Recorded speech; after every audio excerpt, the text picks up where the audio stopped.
Okay, good evening, ladies and gentlemen. Warm welcome to all colleagues on site and students, as well as everybody joining us this evening online. It's my great pleasure to introduce the 7th and final lecture in the Professors of XJTLU Public Lecture Series, which kicked off back in March of this year. As you are aware, or may be aware, this highly successful and extremely well-received lecture series was intended as an event to promote scholarly communication and knowledge dissemination. It has also acted as a showcase for our esteemed colleagues to present their unique and impactful research, and also to highlight the research strengths of XJTLU, as well as our unique research culture. As this is our last lecture in the series, I would like to congratulate all of those involved in organizing this lecture series, with a special mention to Professor Bei Tang, who unfortunately cannot be with us this evening. I'd also like to say a huge fat thanks to all of our contributing professors throughout this series. Okay, without further ado, please let me extend a warm welcome and introduce our final speaker in this public lecture series, Professor Jeong who served as a faculty member at universities in the US, South Korea, Australia, and Sweden after receiving his PhD from the University of Arizona in 2007. He joined XJTLU in 2022, and he is currently a professor in the Department of Educational Studies. His research focuses on exploring the relationship between children and adolescents with various individuals, such as parents, siblings, peers, and teachers. His studies also delve into critical aspects of youth self-systems, including self-esteem, self-control, self-criticism, and body image. So in his lecture this evening, Professor Jeong will talk to us about children's developmental processes and the mutual interaction of maternal and paternal parenting based on findings from a recent study. There will be time for questions at the end of the lecture. So please join me in offering a very warm welcome to Professor Jeong Yu.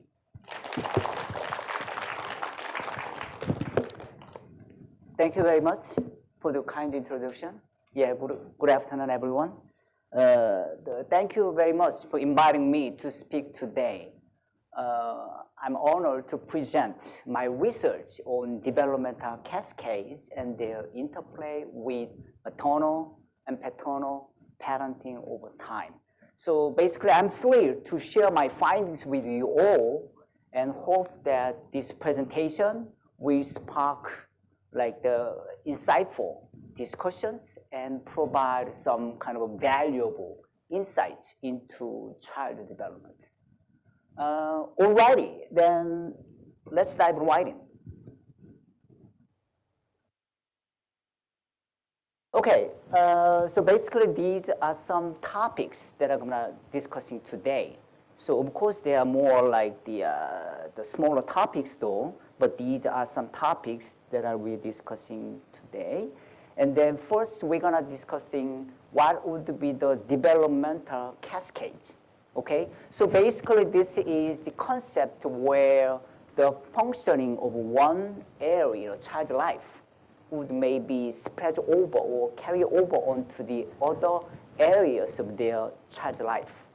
Okay, and then also we need to think about some importance of family SES. So in social sciences, like they usually call also the soft sciences, the impact of family socioeconomic status is very important. So basically, we always have to take into account this importance of the family SES, usually represented by the occupational prestige, okay? And then household income, and then mothers and fathers' educational attainment. So those are some kind of three indicators widely used in social sciences to explain lots of the phenomena, okay? And then also it will be important to think about some kind of measure system coined by Bloom and Brennan.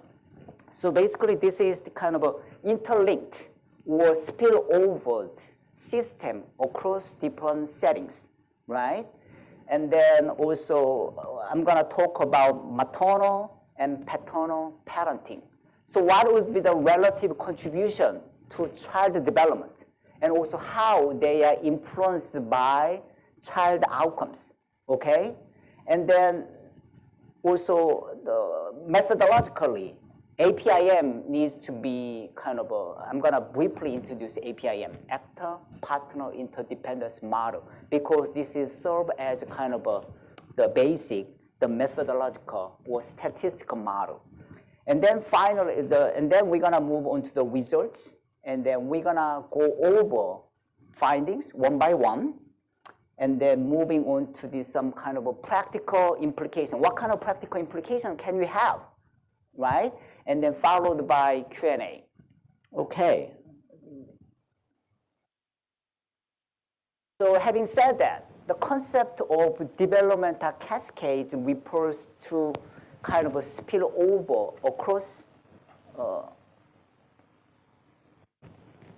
different settings, or carryover between settings. So thing is, the functioning of one area in child's life could be impact or extends to other areas of their life. There is some kind of a concordance, okay, spill over, carry over, spreads to other domains. So the domains refers to like the psychosocial emotional development, or perceptual, like the physical development, right? And of course, cognitive development. But they are not completely different stories. They are intertwined to some extent, okay? But the thing is, the social scientists want to know what would be the causes and what would be the outcome. We want to establish causality as much as possible. But that's a very daunting task, not easy, not easy. So most of the research in this area, usually we kind of correlational, which means that something happens simultaneously. We don't know what would be the causes and what would be the outcomes, what would be the consequences, okay? But it's very important to know, establish causal relationships, because if we know the negative outcomes, we could prevent these detrimental effects. For example, if we know very well aware of what would be the antecedents or causes of depression, suicide, right? Alcohol addiction, internet addiction. If we know these causes of this, we could certainly prevent these the adverse effects, right? So as you can see, it's a little bit tiny to see. Yeah, so here's the biological things, and the social emotional development, and the cognitive functioning. Of course, there are unique areas in each domain, but they are intertwined, okay? But the thing is any functioning one area would spread to others, or it just happens simultaneously? Having said that, what we know is usually correlational, just simultaneously happen, okay? But we cannot sure what would be the causes and what would be the consequences, okay? So let me give you a very simple example. So let's say 10-year-old kid is severely bullied at school, okay? So this is kind of a social development, social domain, right? There is some socially not well functioning, not accepted very well. And then this obviously leading to some kind of lower self-esteem, sadness, feelings of worthlessness, hopelessness, like fatigue, right? This is kind of emotional problems, okay? And I'm pretty sure these kids will struggle with the sleeping schedule. Maybe sleep too much, or maybe stay up the night. This is the psychological, the physiological, okay, biological things.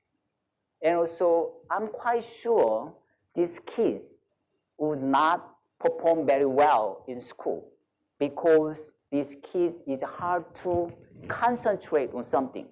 lots of unnecessary worries and anxiety distract these kids from schoolwork, right? So thing is, they are all intertwined. They are kind of vicious cycle. But the thing is, like I said, the researchers in this area, mostly correlational, we don't know is really spread across the different domains or is it simultaneously happen.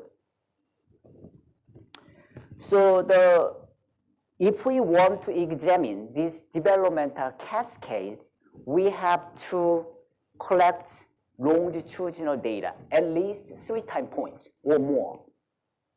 Okay? But as you may assume, like the collecting longitudinal data is very taxing. It's very hard, right? A lot of efforts and time. And then also we have to capture at least 3 different domains of child development, like the psychosocial or physiological academic domains, something like that. So that's what I want to try to do in this research. Okay, so to explain developmental cascades, a few kind of hypotheses exist. So first of all is the adjustment erosion hypothesis. So any behavioral problems like the internalizing, externalizing problem. Internalizing problems like the anxiety, sadness, depression, okay? And externalizing problems is more like the non-compliant behavior, disruptive behavior, or even aggressive behavior, okay? So thing is, these behavioral problems likely to impede academic performance. Why? Because these kids cannot focus on learning activities. They likely to distract themselves from schoolwork by engaging non-compliant or disruptive behavior. Okay? So that's the adjustment erosion hypothesis. And then academic incompetence hypothesis is that poor academic performance or high academic performance, these academic performance problems can trigger or heighten any internalizing, externalizing problems because this academic performance is such an important age-appropriate developmental task during childhood and adolescence. This is true across the world throughout history, right? So those who poor at academic performance, achievement, they are likely to exhibit like the internalizing problems, lower self-esteem, and then higher degrees of sadness, higher depression, and feelings of worthlessness, hopelessness, right?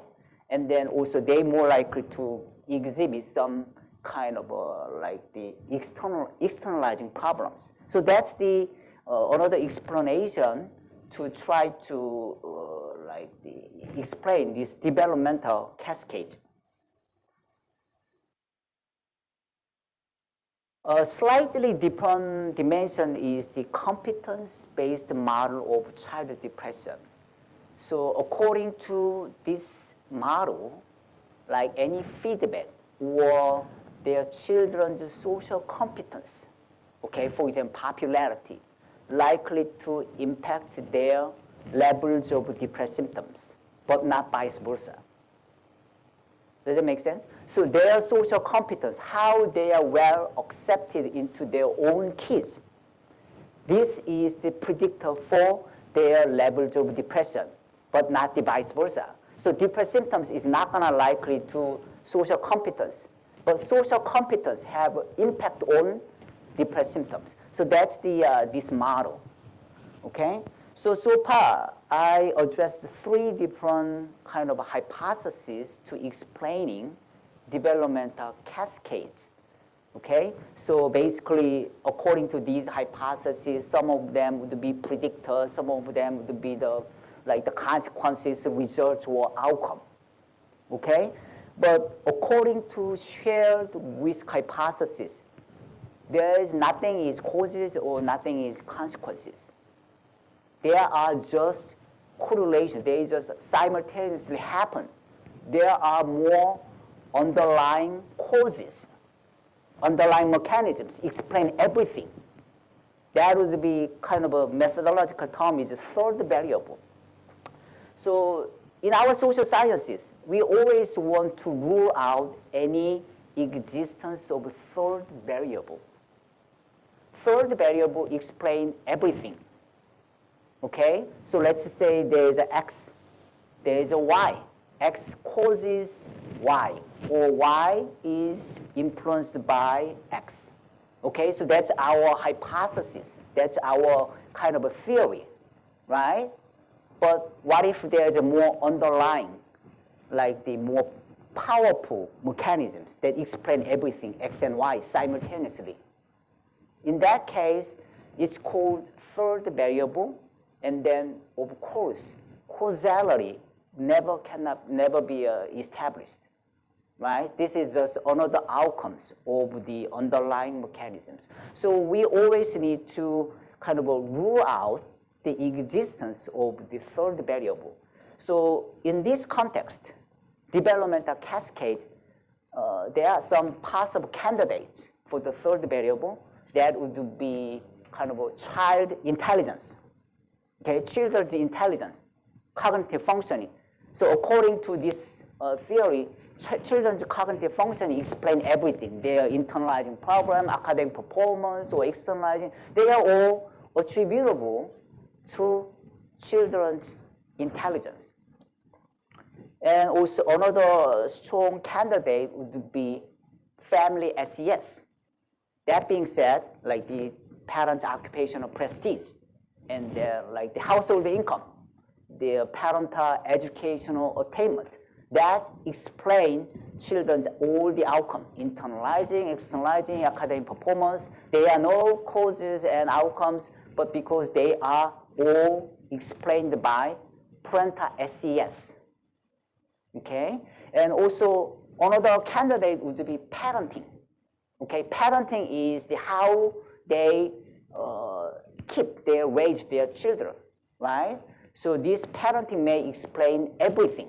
Of course, it includes some kind of the family atmosphere, family climate, right? So it explains internalizing, externalizing, and then academic achievement, whatever. They explain every children's adjustment and outcomes. So it's important to control for these variables. We need to take into account these the variables. Otherwise, we are not able to defend ourselves against the existence of the third variables.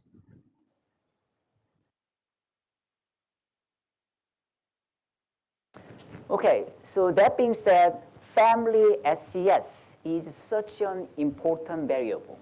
So in our social sciences, like the psychology, education, or social work, similar the area, we always try to control for family SES, socioeconomic status, because in many cases, particularly children's outcomes, pretty much is a very powerful predictor for many of the children's outcomes, right? Their parental educational level, household income, greater resources, right? Their parental occupational prestige, okay? So their work habit or anything could be transferred from work settings to family. Of course, vice versa, too. So this family SES is important, and then according to family stress model, poor family SES disrupts, impairs both marital functioning and parenting behavior simultaneously. Okay, so we have to take into account family SES if we want to explain some children's behaviors. Okay, the interesting related theoretical perspective is that fathering vulnerability hypothesis. Fathering vulnerability hypothesis. So simply put, if fathers are not happy with their marriage, this man is likely to disengage in child-rearing behaviors too. Am I making sense? So if fathers are not very happy, higher levels of marital conflict, greater levels of marital tension, this conflict, these fathers more likely to disengage in child rearing because according to theorists, men are not good at compartmentalizing like the marital functioning, marital domain, and then parenting domains. The flip side is the moms, they are able to disentangle marital functioning and parenting behavior. Marital functioning, okay? But still, even if they are not happy with their marriage, they are trying to engage in child rearing activities. But fathers are not, less likely to do so, okay? So the message is that happy marriage is more pronounced, more beneficial for fathers because that way they're happy with the spouses, and also they are more likely to deeply, actively engage in child rearing activities. Okay. Measure system. This is kind of one of the systems mentioned by Urie Bronfenbrenner. Okay, so there are many different settings or contexts according to Bronfenbrenner. So the most immediate, proximal settings would be family, home, right, and school, and community. So this is called microsystem. Okay, but the concept of measure system is kind of interlinked between these different settings. Okay, so there would be some kind of an interlinked system between family, home, community. Okay, so that's the concept of measure system, and of course, usually there would be some spillover across different settings or carryover between contexts. So in this study, measure system is like the academic performance this is happen usually school context, and internalizing, externalizing problem also observable at school and home settings, right? So there would be some spillover between across different contexts. Okay, maternal versus paternal parenting. In this area, we don't know the paternal parenting that much. Okay? To be honest, like we usually tend to say parents or parents, but 90% or more, they report to mom. It reports to mom. Okay? There are a couple of reasons. But one of them is the general belief is that mothers are primary caregiver across the world throughout history, right? So mothers are like kind of a primary caregiver. And another reason is that fathers are not much available. So if we want to examine paternal parenting, we have to collect data by observation or survey or whatsoever, right? But fathers are usually not much available, okay? Busier than mom. Usually moms stay home, not necessarily, but moms are more likely to stay home. But fathers are usually breadwinners outside, okay? So it's hard to collect any data from fathers. So that's why in this area, usually we say parenting, but that's pretty much the mother's interaction with their kids, not fathers. Okay? So the thing is, very little still known about this paternal parenting. But there's some kind of a theoretical model that highlighting the importance of paternal parenting. For example, fathers usually play with their kids through rough and tumble play. Okay? So that's what usually fathers do, not mom. Okay, rough and tumble play. More like they engage in physical activities. Okay, so leisure time, physical activity. So that's the main medium of kids and fathers. So the thing is, through this interaction, fathers are likely to prepare their own kids for the outgoing, some kind of age-appropriate activities in their peer social groups outside the home. So peer social competence or something is more likely to improve, strengthened through interaction with their fathers, because fathers are more actively engaging in these physical activities or rough and tumble play. But this kind of physical activities is kind of a medium where children develop bonding. Does it make sense? So children get closer through these kind of physical activities or play or sports. So fathers are very important, probably more important than moms in terms of promoting children's social skills, outdoor any activities outside the home.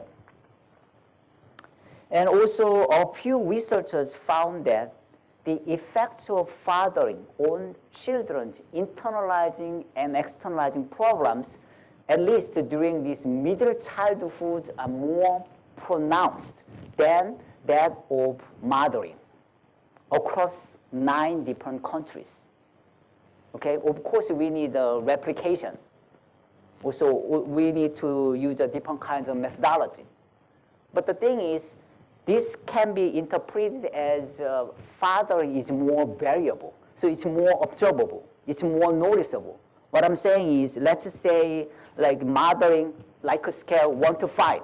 Usually moms are deeply engaged in child rearing activities, right? So maybe most moms 3, at least 4, 3, 4 or something.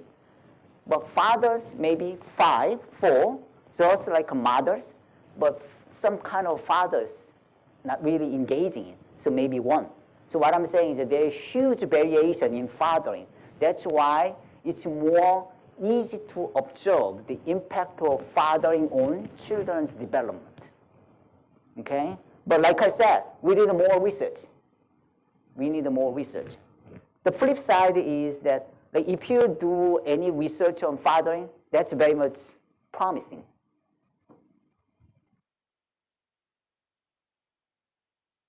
Okay.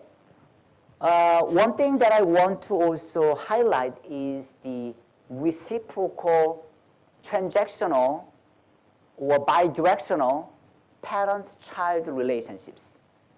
No human relationship is unidirectional. No, never, ever. Each human relationship is always some kind of a transaction to some extent. So the lay people, ordinary people, believe that children are shaped by their parents. Yeah, of course. Yeah, that's true. Yeah, parents influence their kids. Yeah.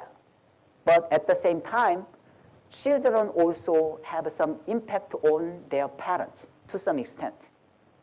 At least, parents respond to their kids in different ways.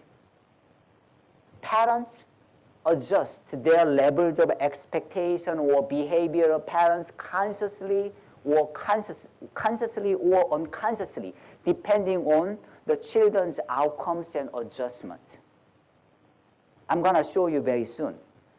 Also, the similar concept is that in psychology we call parental differential treatment, which means that no parents treat their kids same way. Usually they're not going to happen. So for example, there may be some favorite kids or some parents. Fathers may play favorite with some kids because there's some kind of chemistry between different kind of like the personality, temperament, and also, you know, the depending on the level of the age or competency or any disability. For example, like I don't think parents treat 7-year-old boys and 3-year-old girl. I don't think the parents treat these kids in the same manner. Okay, because also they respond to kids in different ways. So somehow there would be child-driven effects. Yeah, of course we know that there would be parent-driven effect.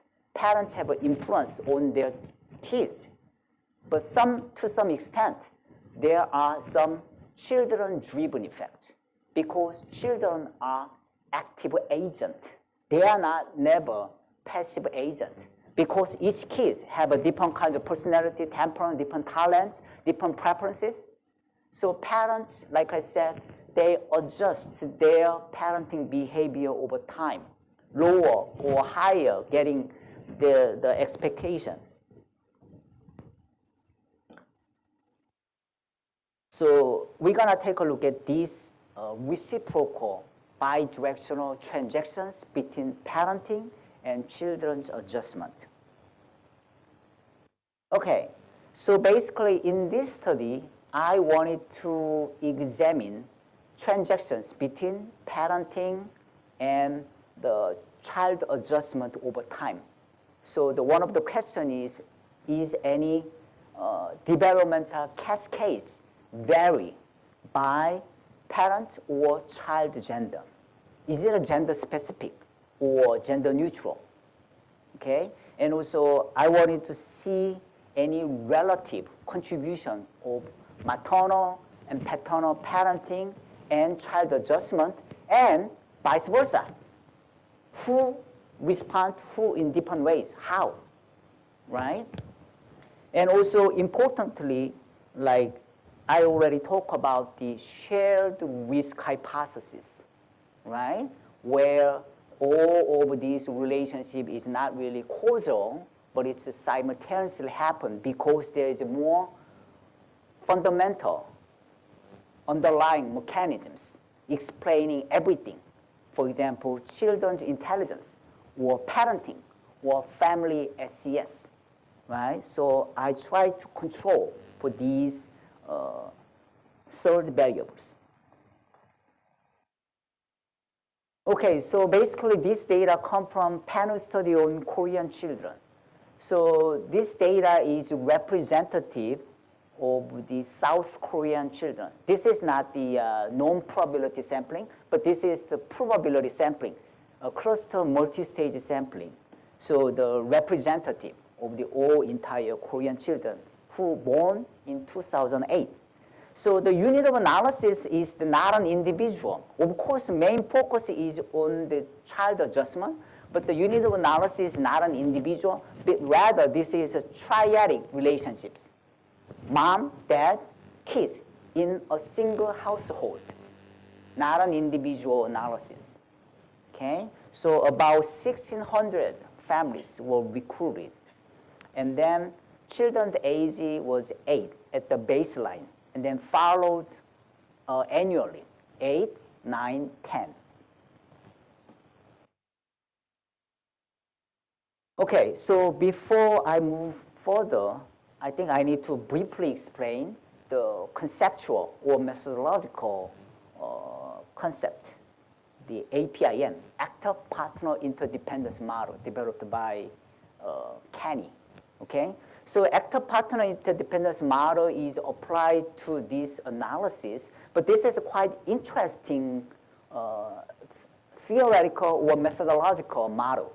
So basically, again, this is the model of dyadic relationships, not the individual focused.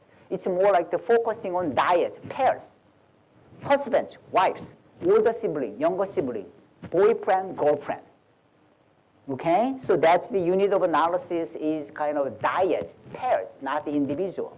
So this APIM explain the extent to which any one kind of each individual's characteristics influence their own outcomes. Okay, so this is denoted as actor effect, their own effect. And then same thing applies to the another party, another kind of a partner, right? And then this cross-select is the partner effect.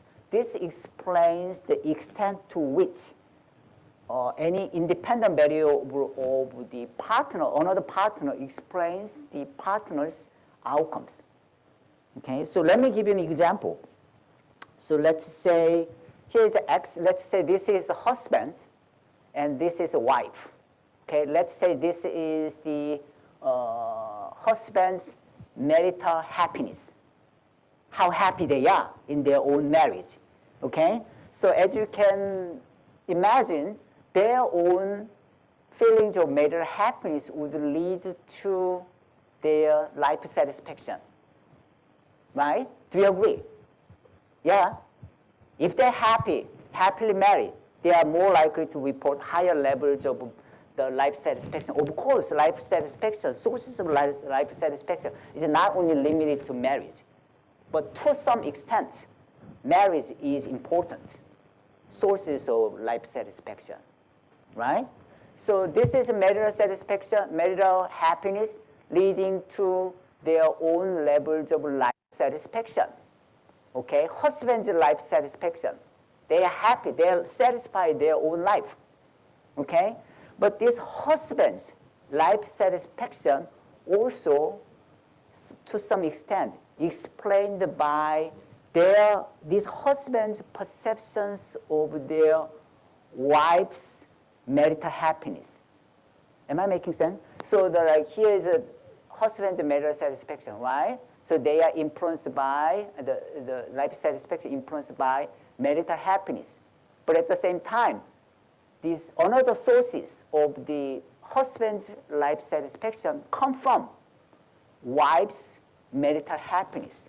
If husbands believe that their wives are happy with their marriage, these husbands also likely to report higher degrees of life satisfaction. Am I making sense?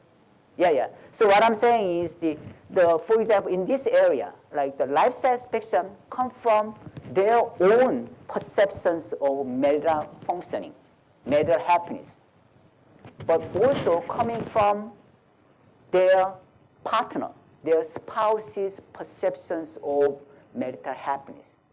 So again, important point is the unit of analysis is not an individual because they are intertwined, not independent. They are non-independent. They are dyad. We need to analyze data like this dyadic relationship, not the individual. Because if we analyze only this data, it only shows a partial picture, unbalanced, biased picture, right? More complete, comprehensive picture of husbands and wives' marital satisfaction, life satisfaction would be captured by both parties simultaneously. So this is the concept of APIM. So pretty much the same idea goes to wives' life satisfaction. So wives' life satisfaction come from their own perceptions of marital happiness, okay? But these wives are more satisfied with their lives if their husbands report higher levels of marital happiness. So in this model, there's one more party, mom, dad, kids, in a single household. Okay, so it's kind of a triadic relationship. So for example, in this case, in this model, like let's say this is parenting, the mother's parenting, time 1 and time 2, okay? And then let's say this is the children's academic achievement, time 1 and time 2. It's measured by annually, 1 year later, okay? So here, their parenting is explained by their own parenting measured at earlier time points, but this parenting also measured by academic achievement. Okay, so this parenting is influenced by their children's academic performance, how they well on school. Okay, and also this is, like I said, this is a children's academic performance. So academic performance time 1, academic performance time 2. Okay, the time span is 1 year apart. And then this kids' academic performance is influenced by earlier assessment of academic performance, and at the same time influenced by earlier time points of the parenting, right? So this is the concept of APIM. This analytical strategy applied to this model. Okay, so it's a rather complex, but you don't have to worry about because I'm going to go over it one by one. But the thing is,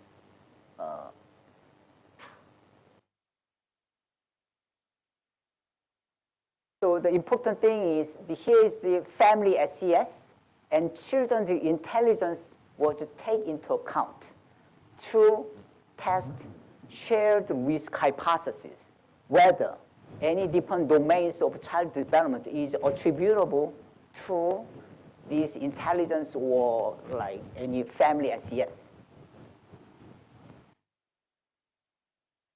And also, of course, parenting has been included in this model, okay? But basically, the framework is based on APIM. Again, unit of analysis is not an individual, but it's 3 different family members in a single household. Okay, this is a different research, slightly different research, but based on same data, okay? But like the one thing is that this is the poor peer social competence, lower levels of peer social competence reported by teachers. This one has spillover effect onto internalizing problems, okay? So the one hypothesis is tested, and also externalizing problems to extend it over to like the poor peer social competence. So, but I'm gonna go over this one, plain language as much as possible. So the basically, these cascading effects were not depending on child gender. This is not influenced by child or parent gender much. So it's not much gender specific.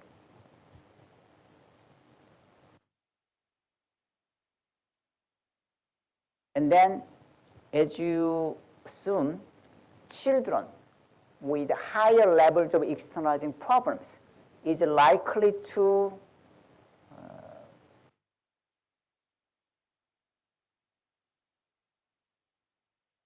report poor academic performance.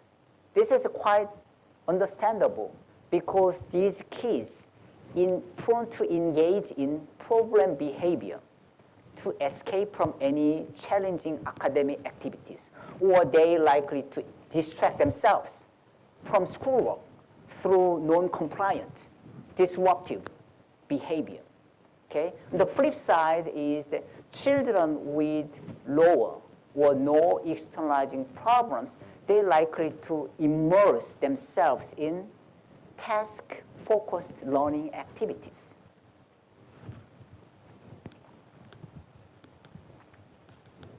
And also children with higher academic achievement, also they prone to exhibit lower externalizing problems and vice versa.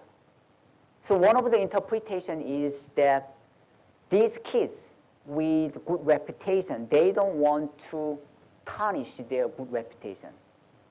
So these kids are already good at academics. They perform very well in school. They have a good reputation. They have a very robust social networks from their peers, and then like the parents and teachers, they are all supportive because they are good at academics, right? But if they engaging in any aggressive behavior, disruptive behavior, like they determine to preserve, they determine to uphold their impeccable reputation. So that's why they don't want to lose their social networks by engaging this kind of externalizing problem. So that's why those who are good at these academics, they likely to uphold their own impeccable reputation. So that's why they don't engage in externalizing problem. They try to control themselves as much as possible.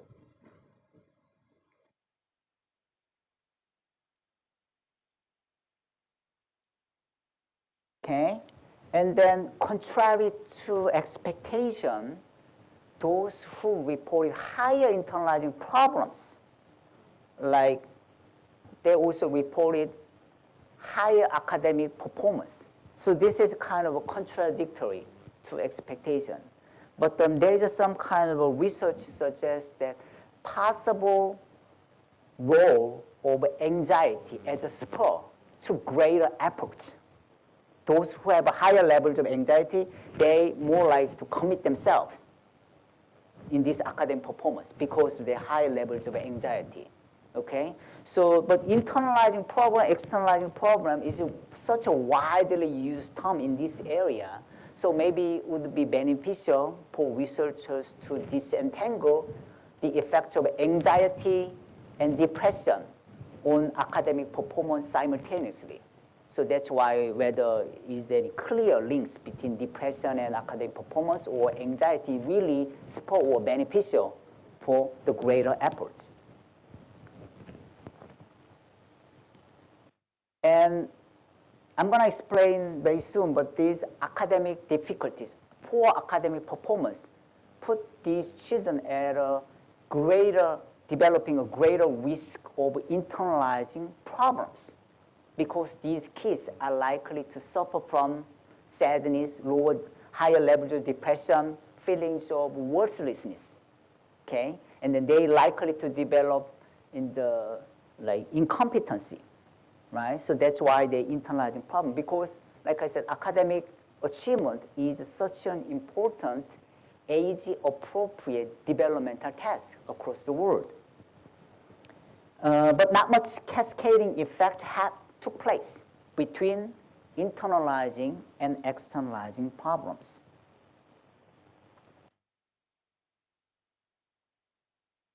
Okay, so here is the child-driven effect, which means that children have an impact on their parents. So if children exhibit a better academic performance at age 8, both mom and fathers are likely to exercise more positive parenting. So authoritative parenting is in this area, simply put, this is the optimal parenting. So characterized by higher levels of warmth, nurturance, support, but also kind of clear setting of the boundaries and support for children's autonomy. So generally speaking, this authoritative parenting, the best parenting than any other else.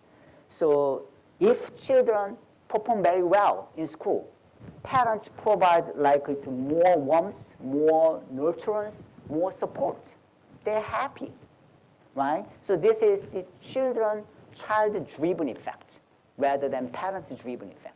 So like I said, parents respond to differently their children's adjustment. And having said that, academic performance have a cascading effect of internalizing problems. So higher academic performance, lower internalizing problem. But if they suffer from any academic performance, these kids are likely to develop some internalizing symptoms. And also, this academic performance, like I said, this is spread to better parenting, okay? So maybe this is because Confucian values, right? So the higher respect of education and so much concern for the academic performance, particularly in East Asian countries. But these Confucian values are not directly measured. So this is kind of just conjecture. Of course, academic performance is important across the world, but particularly this is true in East Asian countries. So that's maybe like I got some kind of significant impact of academic performance internalizing problems and this academic performance to better parenting practices.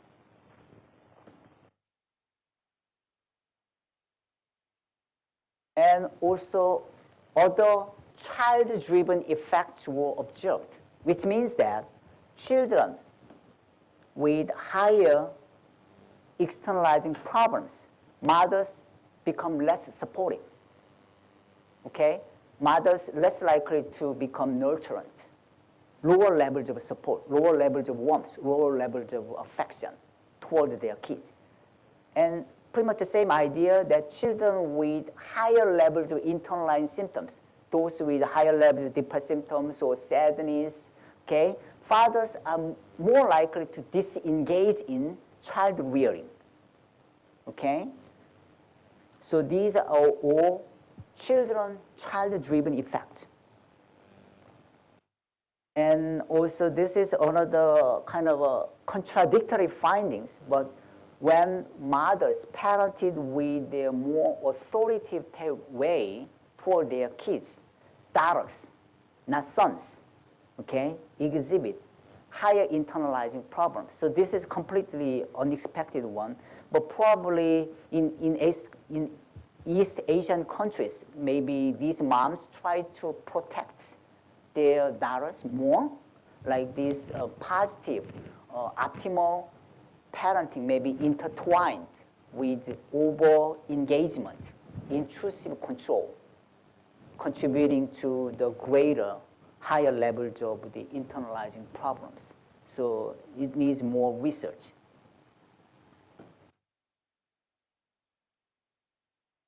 Okay. If fathers utilize more authoritative parenting,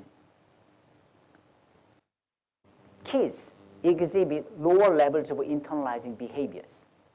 Okay? So this finding corroborate the results of meta-analysis showing the maternal and paternal, then maternal with the children's lower anxiety. So the paternal parenting is influential, lowering their children's levels of anxiety more than mothers. But of course, we need more research. Okay? And of course, mothers and fathers adopted more higher levels of authoritative parenting, more higher levels of more better parenting. Children do well, better in school, academically. And then fathers may play such an important role in mother-child interaction. So I'm going to show you this one using this picture. So this is the father's the cognitive stimulation. If fathers actively engaging in cognitive stimulating activities towards their kids, these one influence their mom's greater authoritative parenting, okay? But not vice versa, not vice versa, okay? And also, if fathers adopt more authoritative parenting, this one influences mothers' greater authoritative parenting, but not vice versa, which means that fathers' interaction with their kids influence mother's interaction, but fathers are not influenced by mom.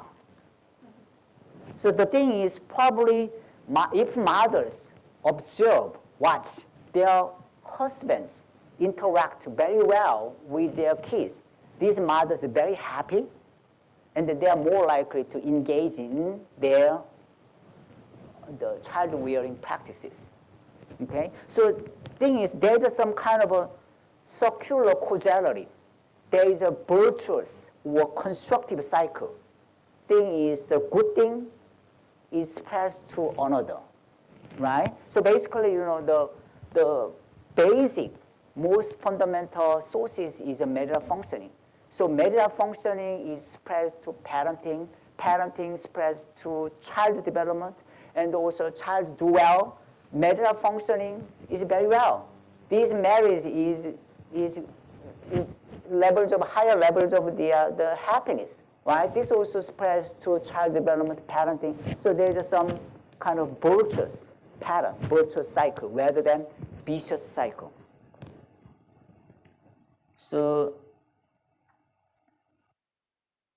This study shows that importance of fathering, and then also this was not gender specific, was also intelligence or the family SES is not really influential for explaining developmental cascade. Okay, developmental cascade was not attributable to any third variable. So I was able to rule out any kind of third variable. So shared risk hypothesis was rejected, which means that child intelligence, socioeconomic status is important, but that's not the main causes of child development. Usually, the functioning of one area of a child's life could be spill over into another domains.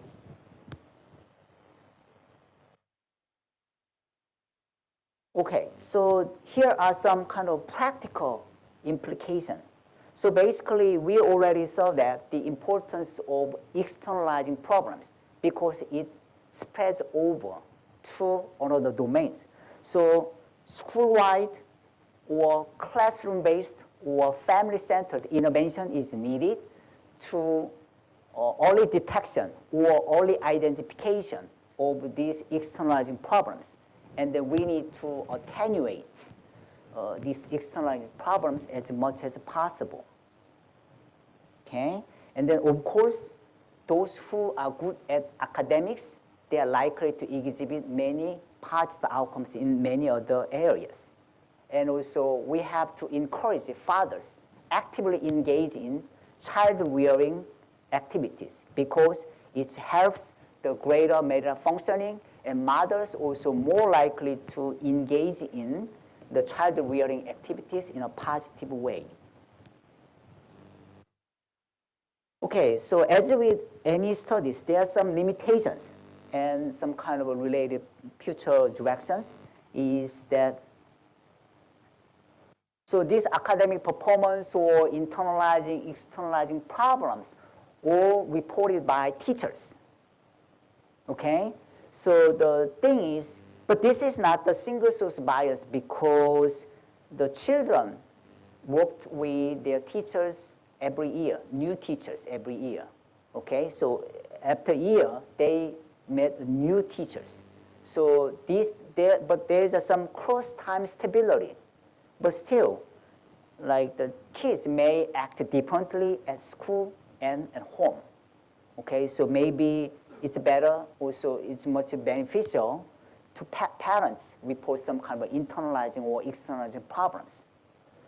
And also there are lots of missing data in academic performance and internalizing, externalizing problems at time 2 and time 3. The main reason is that this is not the school-based or classroom-based survey.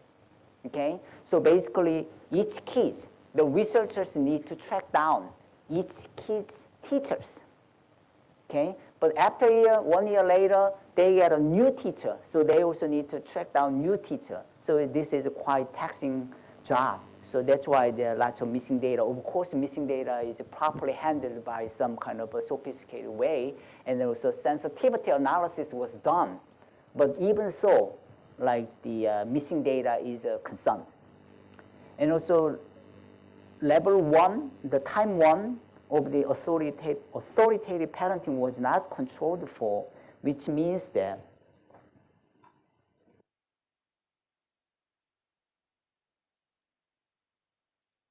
so here is authoritative parenting. So hopefully this should be authoritative parenting, okay? But the variable was not available. Of course, the cognitive stimulation was conceptually overlapping with authoritative parenting and also statistically highly correlated. But even so, it would be better to have a same variable across 3 times. So in that way, we could control the earlier levels of parenting.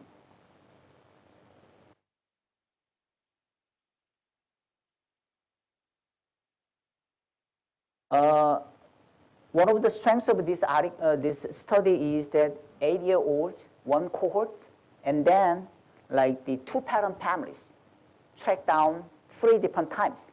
But hopefully we need a longer term longitudinal analysis, like the 5 years, 6 years, 7 years. Okay? Of course, it's not easy, but hopefully that will be better. Also, from the children from diverse family structure, like the grandparent-headed household, the single parent, or even like the same-sex parent, right? So that way, we could paint a more comprehensive, bigger picture of child development. Okay, so here are some take-home messages that I want to leave with. So the fact of the matter is, like the adjustment erosion hypothesis was supported, which means that internalizing and externalizing problems carry over onto academic performance. Okay, on the flip side, like academic incompetence hypothesis was also supported, which means that this is the spilled over to internalizing, externalizing problems, as well as the way that parents deal with their kids, parenting, right? And also, paternal parenting is really important because this is beneficial not only for their children's internalizing or academic performance, as well as maternal parenting.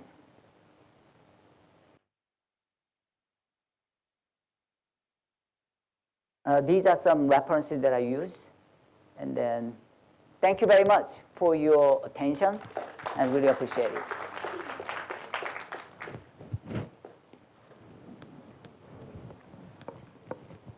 Many thanks, Professor Jeong. Thank you very much. Okay, I think that's the end of our live streaming, but we can have a Q&A for on-site participants. Do any members of the audience here have questions that they would like to address?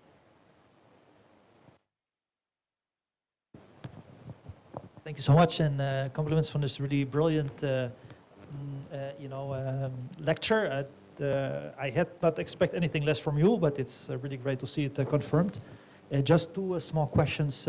I wonder whether you looked also for any kind of like gender interaction effects. You underlined the importance of fathering. Is that different for boys than for girls? Would be one question. And another question that I have is that you talked about the fact that there were no cascades between internalizing and externalizing. And I was just wondering whether that's not expected because, you know, if you're facing problems, you either internalize or you externalize. I believe girls internalize more in general and boys externalize more. So is it not actually expected that there's no cascades between them? Thanks. Okay, thank you very much. So in terms of fathering, like fathers treat daughters in different ways. But in this research, not much. Because, you know, but there are many other developmental outcomes, many other, like the social competence or any different kinds of the outcomes. So if we take a look at different developmental outcomes or different interaction, also this is the authoritative parenting, but there are tons of different kinds of conceptual concepts related to parenting. How do they interact, how to respond to their kid. So if we using different kinds of measures, different observation, maybe we could observe different kinds of this maybe fathering may really depending on child gender. And then in terms of internalizing, externalizing problems, so actually this is the same data, but this is the data that I put this research, age 8, 9, 10, okay? But this one is the same data, same kids, same family, but this is age 4, 5, 6. As you can see, externalizing problems spreads to internalizing problems here, right? So externalizing problems spreads to internalizing problems.